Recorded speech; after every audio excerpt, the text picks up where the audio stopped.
मांगीलाल बागड़ी राजकीय महाविद्यालय नोखा डॉक्टर अन्नाराम शर्मा सह आचार्य हिंदी बीए तृतीय वर्ष। आधुनिक काव्य का इतिहास। प्रिय विद्यार्थियों, हमने विगत कक्षा में आधुनिक काव्य के इतिहास के क्रम में छायावादी काव्य और राष्ट्रीय सांस्कृतिक कविता पर विस्तृत रूप से चर्चा की थी। आज हम प्रगतिवाद पर बात करते हैं। देखिए, 1935-36 में आकर छायावाद का एकाएक अवसान हो गया। ध्यान देने योग्य तथ्य यह है कि छायावाद अपनी मृत्यु नहीं मरा था, प्रगतिवाद ने एकाएक उसका गला घोंट दिया था और स्वयं खड़ा हो गया था। हम देखते हैं कि 1935-36 में कामायनी जैसी शीर्षस्थ कृति छायावाद की हमारे सामने आती है और उसके अवसान के लिए उसे 2-4 वर्ष का समय भी नहीं मिलता और एकाएक 36 में प्रगतिशील लेखक संघ खड़ा हो जाता है और साहित्य की धारा यथार्थवाद की ओर अग्रसर हो जाती है और प्रगतिशीलता की ओर अग्रसर हो जाती है। तो यह अकस्मात एक प्रकार से भौतिकवादी विचारों का प्रस्फुटन हिंदी साहित्य में हुआ था। इसकी पृष्ठभूमि में रूस की 1917 की क्रांति है। रूस की 1917 की क्रांति, जिसे हम अक्टूबर क्रांति कहते हैं, इस अक्टूबर क्रांति ने रूस में ज़ारशाही को समाप्त कर दिया। उसी के विचार दर्शन को अपनाते हुए 1925 में भारत में साम्यवादी दल की स्थापना हुई। 1927 में नेहरू जी ने यूरोप की यात्रा की। वे रूस भी गए और वहाँ से लौटने पर उनमें समाजवादी विचारों का प्रभाव स्पष्ट लक्षित हुआ। 1931 में कांग्रेस के कराची अधिवेशन में समाजवाद का लक्ष्य अपनाया गया। इसी बीच 1928 में मजदूरों की व्यापक हड़तालें हुई पूरे देश में और कांग्रेस सोशलिस्ट दल के प्रयासों से भारत में समाजवादी विचार जड़ पकड़ने लग गए थे। इस प्रकार से 1935-36 तक आते आते देश में मजदूरों की व्यापक हड़ताल और समाजवादी विचारों का राजनीतिक और आर्थिक क्षेत्र में प्रचार प्रसार कहें कि लोकप्रिय हो गया था। 1935 ईस्वी में E.M. फॉस्टर के नेतृत्व में पेरिस में प्रोग्रेसिव राइटर्स एसोसिएशन या प्रगतिशील लेखक संघ का गठन हुआ। 1935 में E.M. फॉस्टर के नेतृत्व में प्रोग्रेसिव राइटर्स एसोसिएशन की स्थापना पेरिस में हुई। उसी वर्ष लंदन में भारतीय छात्रों सज्जाद जहीर, मुल्कराज आनंद और भवानी भट्टाचार्य, इन छात्रों ने भारतीय प्रगतिशील लेखक संघ की स्थापना की। उन्होंने इस संगठन के उद्देश्यों का एक परिपत्र अपने मित्रों को भारत भेजा। लंदन मैनिफेस्टो के नाम से यह परिपत्र प्रसिद्ध हुआ और इस मैनिफेस्टो का स्वागत करते हुए भारतीय लेखकों ने 1936 में प्रगतिशील लेखक संघ बनाकर उसका पहला अधिवेशन लखनऊ में किया, जिसकी अध्यक्षता मुंशी प्रेमचंद ने की। मुंशी प्रेमचंद ने अध्यक्षता करते हुए प्रगतिशील लेखक संघ के लक्ष्यों पर चर्चा की। उन्होंने कहा कि हमारी कसौटी पर वही साहित्य खरा उतरेगा जिसमें उच्च चिंतन हो, स्वाधीनता का भाव हो, सौंदर्य का सार हो, सृजन की आत्मा हो, जीवन की सच्चाइयों का प्रकाश हो, जो हमें गति, संघर्ष और बेचैनी पैदा करे, सुलाए नहीं, क्योंकि अब और ज़्यादा सोना मृत्यु का लक्षण है। यह जो घोषणा पत्र है, जो प्रगतिशील लेखक संघ का, जिसकी घोषणा मुंशी प्रेमचंद ने 1936 में की थी, प्रगतिवाद का आधारभूत दातव्य है कि इस सम्मेलन से कुछ पूर्व 1936 में ही हिंदी साहित्य सम्मेलन का अधिवेशन नागपुर में भी हुआ था, जिसमें प्रेमचंद, जवाहरलाल नेहरू, आचार्य नरेंद्र देव और कन्हैयालाल माणिकचंद मुंशी जैसे साहित्यकार और उस समय के बौद्धिक लोग सम्मिलित हुए थे। इसमें अख्तर हुसैन रामपुरी ने साहित्य की प्रगतिशीलता की बात की थी। प्रगतिशील लेखक संघ के कवियों ने ही प्रगतिवाद का पथ प्रशस्त किया। प्रगतिशील लेखक संघ का दूसरा अधिवेशन कलकत्ता में 1938 में रविंद्रनाथ ठाकुर की अध्यक्षता में हुआ। तीसरा अधिवेशन 1942 में दिल्ली में हुआ, जो फासिज्म विरोधी सम्मेलन था। चौथा अधिवेशन 1943 में श्रीपाद अमृत डांगे, मार्क्सवादी नेता थे, श्रीपाद अमृत डांगे की अध्यक्षता में बंबई में हुआ। पांचवा अधिवेशन 1950 में मराठी साहित्यकार अन्नाभाई साठे की अध्यक्षता में हुआ। इस प्रकार प्रगतिशील लेखक संघ निरंतर परिवर्धित होता रहा। इसी के समरूप 1947 में अखिल भारतीय हिंदी प्रगतिशील लेखक संघ की स्थापना भी हुई, जिसके प्रथम अध्यक्ष थे राहुल सांकरचंद। बंगाल में बंग प्रगतिशील लेखक संघ स्थापित हुआ, जो प्रगति नामक मासिक पत्रिका का संपादन भी करता था। हिंदी में हंस और रूपाब पत्रिकाओं ने प्रगतिवाद का संवाहक के रूप में कार्य किया। पंत और नरेंद्र शर्मा ने रूपाब पत्रिका निकाली। आचार्य नरेंद्र देव, प्रेमचंद और संपूर्णानंद के संपादकत्व में जागरण पत्रिका ने भी प्रगतिवाद की पताका फहराई। प्रगतिशीलता की भारतीय पृष्ठभूमि प्रारंभ में रामविलास शर्मा ने बनाई, किंतु उनकी कट्टरतावादी प्रगतिवादी समीक्षा के समक्ष हंसराज रहबर ने प्रगतिवाद की कार्य कारण परक समीक्षा प्रस्तुत कर प्रगतिवाद का पुनर्मूल्यांकन किया। शुरुआती दौर में प्रगतिवाद का भ्रामक अर्थ लिया गया और उसे पार्टी लाइन से जोड़ा गया, किंतु बाद में प्रगतिशील स्वस्थ साहित्य लिखा गया। नरेंद्र शर्मा, शिवमंगल सिंह सुमन और अंचल ने पार्टी के लिए खूब प्रशस्ति परक रचनाएं लिखी, जो 1945-50 तक हंस और नया साहित्य में छपती रही। लेकिन बाद में आज भी प्रगतिशील लेखक संघ से जुड़े हुए कवि एक स्वस्थ साहित्य की रचना कर रहे हैं। प्रगतिवाद की बृहत्त्रयी के नाम से जो कवियों को जाना जाता है, उनमें नागार्जुन, केदारनाथ अग्रवाल और त्रिलोचन का नाम आता है। केदारनाथ अग्रवाल ने नींद के बादल, युग की गंगा, लोक और आलोक, फूल नहीं रंग बोलते हैं, आग का आईना, पंख और पतवार और मार प्यार की थापें, इस प्रकार के काव्य संग्रह दिए। नागार्जुन प्रसिद्ध प्रगतिशील कवि हुए हैं। नागार्जुन, जिनका मूल नाम था वैद्यनाथ मिश्र, ये यात्री उपनाम से मैथिली में भी कविताएं लिखते थे। नागार्जुन की रचनाओं में युग धारा 1953 में प्रकाशित हुई, सतरंगी पंखों वाली, प्यासी पथराई आंखें, तालाब की मछलियाँ प्रसिद्ध प्रगतिशील रचनाएं हैं।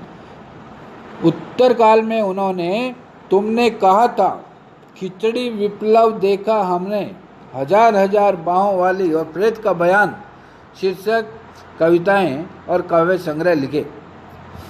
त्रिलोचन ने 1945 में धरती संग्रह प्रकाशित किया, धरती, और 1957 में दिगंत। त्रिलोचन ने हिंदी में सोनेट विधा को स्थापित किया, यह उनकी देन है। इन कवियों के अतिरिक्त रामेश्वर शर्मा करुण, जिन्होंने करुण सतसई लिखी और जिनकी भाषा ब्रज है, रामविलास शर्मा, जिनके काव्य संग्रह है रूप तरंग और ऋतु संहार, शिवमंगल सिंह सुमन की रचनाओं में हिल्लोल, जीवन के गान, प्रलय सृजन आदि महत्वपूर्ण है। मिट्टी की बारात भी उनका बहुत प्रसिद्ध काव्य संग्रह है। रांगे राघव भी प्रगतिशील कवियों की श्रेणी में आते हैं। रांगे राघव भरतपुर के थे और मूल रूप से कथाकार के रूप में प्रसिद्ध हुए हैं। मुर्दों का टीला उनका बहुत प्रसिद्ध उपन्यास है। उनके काव्य संग्रहों में 1944 में प्रकाशित अजय खंडहर, 1946 में प्रकाशित पिघलते पत्थर और उसके पश्चात मेधावी और पांचाली रचनाएं बहुत प्रसिद्ध हुई। रांगे राघव के अतिरिक्त महेंद्र भटनागर, डॉक्टर रणजीत, परम सिंह शर्मा, कमलेश, मलखान सिंह सिसोदिया आदि कवि भी प्रसिद्ध प्रगतिवादी कवि हुए हैं। प्रगतिवादी कवियों की काव्य प्रवृत्तियों पर यदि हम विचार करें तो पहली प्रवृत्ति आती है यथार्थ का चित्रण। प्रगतिवाद से पूर्व छायावादी कवियों ने एक आदर्शपरक साहित्य लिखा। उसमें भारतीय संस्कृति के उज्जवल आयाम अवश्य चित्रित किए, लेकिन आम आदमी का सुख दुख या कहें कि अभाव, गरीबी, दैन्य कविता में नहीं आ सका। प्रगतिवादी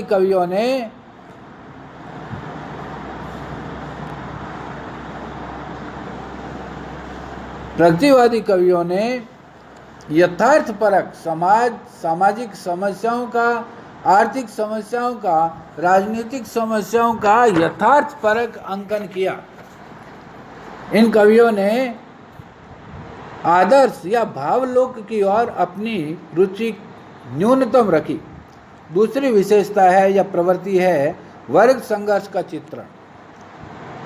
प्रगतिवादी कवियों ने शोषक वर्ग और शोषित वर्ग के मध्य द्वंद्व की स्थिति का चित्रण किया।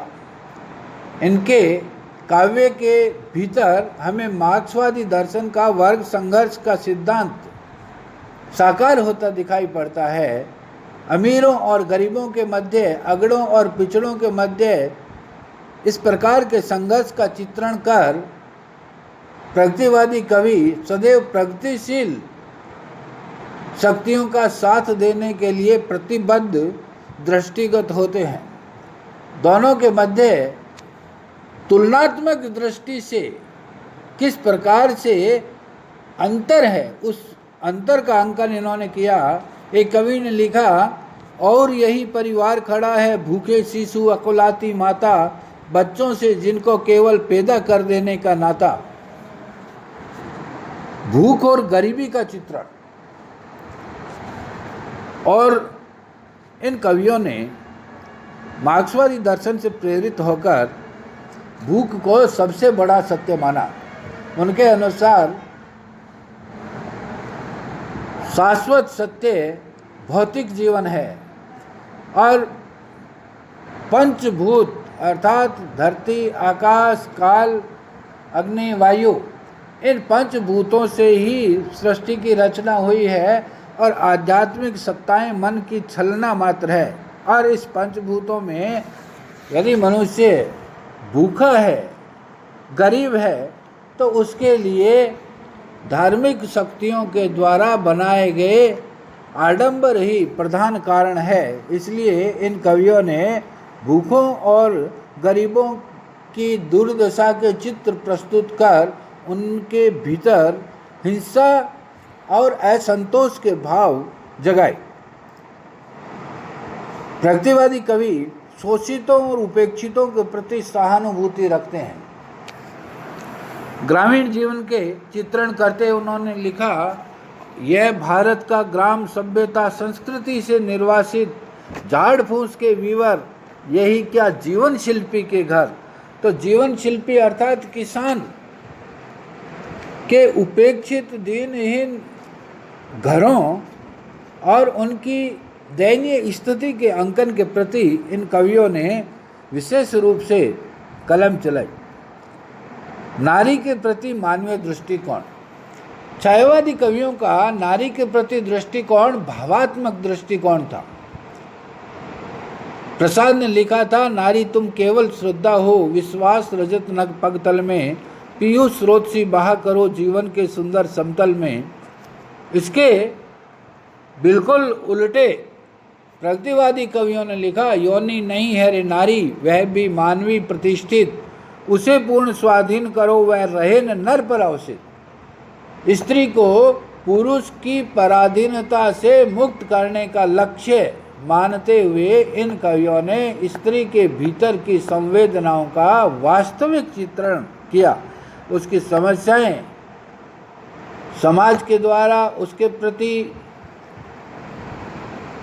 जो सोच है उस सोच को उजागर करने का कार्य प्रगतिवादी कवियों ने किया।